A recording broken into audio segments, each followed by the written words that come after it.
Hello everyone! Welcome to Miss Stephanie and Miss Chelsea's Story Time. In celebration of National Nutrition Month, our story time is called Let's Get Snacking Healthy Habits Story Time. So on today, you will hear a story and then we will show you how to shop and buy some very inexpensive ingredients to make the energy bites that Miss Chelsea will be making today. Inside this kit, you will find a chef hat that you can color with the crayons that are in your March Grab and Go kit, and you will also find the ingredients and the directions on how to make energy bites. Now, the ingredients are not included in your Grab and Go, but it's a list of things that you can buy at whatever store you feel comfortable so that you can make energy bites, which is a wonderful healthy snack. And so now what I'm going to do before we show you how to make that snack is read you a story. It's called How Do Dinosaurs Eat Their Food by Jane Yolen and Mark Teague. And we would like to thank the publisher, Blue Sky Press, an imprint of Scholastic Incorporated, for allowing us to read this book to you. So my question to you is, how do you think dinosaurs eat their food? Do they eat them fast or do they eat them slow? Do they eat large amount of food or do they eat small bites? I don't know. Let's read the story and find out. How does a dinosaur eat all of his food? Does he burp? Does he belch or make noises quite rude?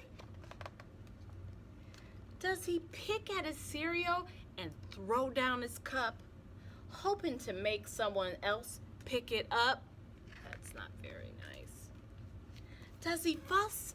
Does he fidget or squirm in his chair? Does he flip his spaghetti high up into the air? I hope not. Does a dinosaur glare? That would scare me. How does a dinosaur eat all of his food? Does he spit out his broccoli partially chewed? Does he bubble his milk? He's so silly. Stick beans up his nose? Oh no! Does he squeeze juicy oranges with his big old toes? No. Can you say no? No. He says, please and thank you. He sits very still. He eats all before him with smiles and goodwill. He tries every new thing, at least one small bite. He makes no loud noises that isn't polite. He never drops anything onto the floor, and after he's finished, he asks for some more. Eat up, little dinosaur. Wasn't that an exciting story? How do dinosaurs eat their food? Now we are at a store where Miss Chelsea and I are going to go shopping for the ingredients that you're going to need to make healthy snacks. Are you ready for some fun? Okay guys, so we're at the store, so we have our ingredient list. We need 1, 2, 3, 4, 5, 6, 7 things today. So our first thing that we've got on the list is chocolate chips. So I'm just gonna grab some semi-sweet chocolate chips and we can check those off the list. Okay, so the next thing on our list is chia seeds. So I'm gonna grab these today, but if you don't like chia seeds, you could also use flax seeds. I put a lot of the alternatives that you can use on the ingredient list. So you grab whatever you prefer. But these are very inexpensive, so I'm gonna throw these in our cart today and mark that off the list. Okay, so now we are in the breakfast aisle. We're gonna get our peanut butter and our oats in one go. So I'm going to grab the cheapest peanut butter that I can find. But if you can't have peanut butter, there's great alternatives just right next door. We've got almond butter, which works just as good, or we've got sun butter. So if you make any of those substitutions in your normal life, just make those for this recipe too. So now we're gonna hop over here and grab our oats. Now this is a really big one. You do not need this big. But I'm gonna grab this one today because it looks like it's all they have, and you definitely want the old-fashioned oats. So now we can mark off oats and peanut butter. Okay, so the next thing on our list is honey, which is actually right next to the peanut butter. So I am going to grab, again, just the cheapest honey that I can find and put that in the cart. Okay, so now we're here to get our apples. And for this one, you guys kind of have a choice. It depends on how many apple slice cookies you want to make. You can either just buy a few individual apples, or you can buy a bag. We are just going to grab 2 apples. Okay? And the very last thing on our list today is bananas. So I am going to grab this nice yellow bundle of bananas. And we are all done. You know what, Miss Chelsea? Some people say it's expensive to eat healthy. I wonder how much all this costs to eat healthy. $5, $10, $15, $20? I don't know. Let's see.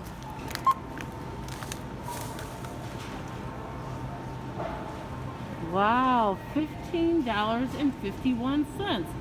All that healthy eating for under $20. That's amazing. Hi guys, okay, welcome to my kitchen. So I've got all of the ingredients that we picked up from the store earlier. I measured them all out, so we are ready to make some snacks today. So the first thing that we're gonna make together, they're called energy bites. And I got this idea from Kelly at Chef Savvy, and a lot of the substitutes that I put in the ingredient list that's in your Storytime kit, I got from a different Kelly at Life Made Sweeter. So that's the wonderful thing about all of the recipes we picked today. Anything that you guys don't eat or maybe substitute in your normal life, whether you can't have oats or if you can't have peanut butter and substitute for a different nut butter, if you don't like chocolate chips, or if you don't have chia seeds, you can replace it with flax seeds or just put in more oats. So any replacements you would normally make, you can just make to this recipe. And if you're not quite sure what to replace them with, there are some great ideas in the ingredient list. So the first thing I have is I am going to use old-fashioned oats. So I have 1 cup of those. Now I'm just gonna mix them all in this bowl here, everything that I have. And I have some semi-sweet chocolate chips, half a cup. Put those in there. And we have half a cup of chia seeds. So measuring all of these things out and dumping them in is such a good way to get kids in the kitchen, and it's so much fun to do together. And cooking can get messy. I'm gonna get messy today, so just remember it's okay to get messy in the kitchen. So now we have 2/3 cup of peanut butter, and we have 2 tablespoons of honey. Now, I also read that you can replace this with maple syrup, and I've never tried that before, but yum. I think that sounds so good. So get creative with these recipes. Try different things that are listed on the ingredient list, or just make some stuff up on your own. That's the best part about being in the kitchen, is you can just get creative. So now you want to mix all of these ingredients together.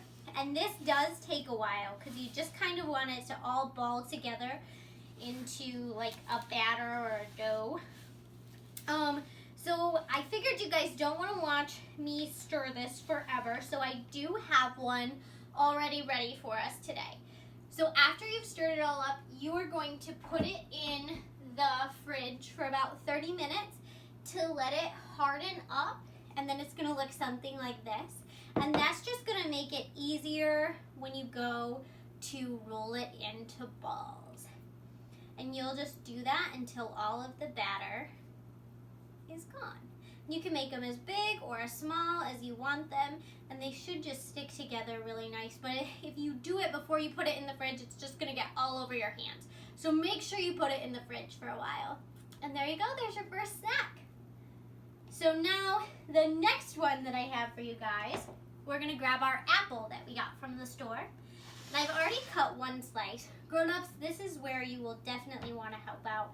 You are just going to take the apple and go down top to bottom and cut it into slices like this.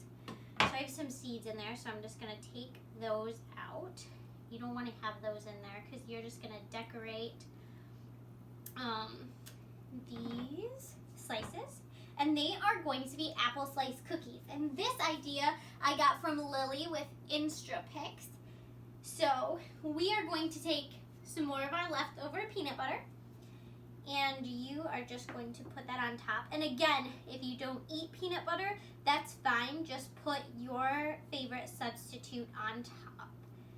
Just spread it all over. And again, these are not the cleanest snacks. They definitely get a little messy, but that's fun sometimes.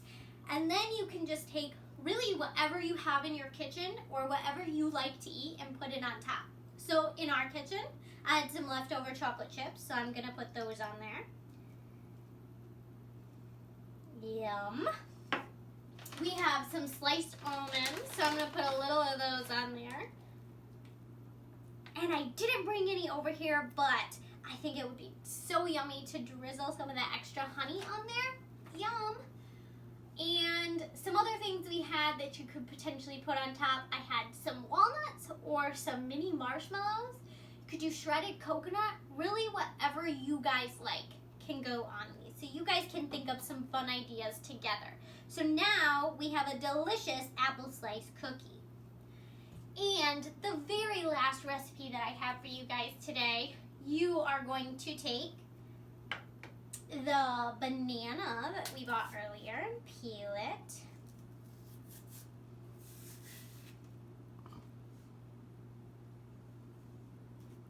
Okay. I put my banana in the fridge and I learned that maybe that wasn't a good idea. So then, again, parents, this might be a good place to help. But you're just going to want to cut your bananas into 1/4 slices and try and keep them circles. Sometimes they want to get an angle on them, and that makes this a little harder. So try and keep them straight cuts. And then once you have your banana all cut into slices, you are going to take more peanut butter. And so it's kind of hard to spread peanut butter on bananas because they're so slippery. So if you just put a little dab in there, and then when you smush the two pieces together, it just kind of evens out for you. Makes it so much easier. And this idea I got from Brittany with Eating Bird Food. And I put all of the links to those in the ingredients list. So once you have peanut butter between all of your bananas, you're going to put them on a cookie sheet or anything you have, and you're going to put those in the freezer for about 30 minutes to let those get hard too. It's going to make it easier to dip in our chocolate. So, again, I didn't think you'd want to hang out with me for 35 minutes, so I have some already ready.